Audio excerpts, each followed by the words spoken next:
Hello， 大家好。今天呢，我想给大家讲解一下我这次获胜比赛的技术分解。摔在这儿开始了，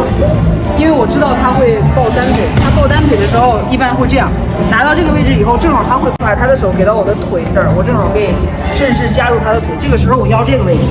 如果他不反抗的话，我会把他拉平，在这个位置进行打击。但如果他反抗的话，有两种可能，对，一种是这样，我躺下，我也可以直接这样翻过去，到这个位置，到这个位置的同时，我手可以进来。这个时候进来的时候有两种可能，一种是他往下滑，往下滑的时候我会顺势直接要这个位置，然后要这个上位十字架，可以打，可以这样打，可以这样打。还有一种可能是我在这个位置的时候拿他这个位置，他会往上顶，他这样顶不过去，因为他这样的话我贴得很紧，他过不来，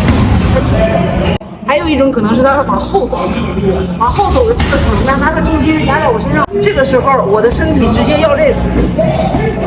我直接要背，然后看他的手还有一只还在我的脚里，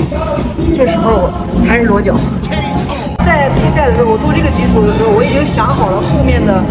可能发生的技术。当我们做这个基础的时候，后边有可能发生的，他不管往哪个位置跑，我们都是做好准备的。谢谢大家。可以，谢谢曾老师，谢谢张教练。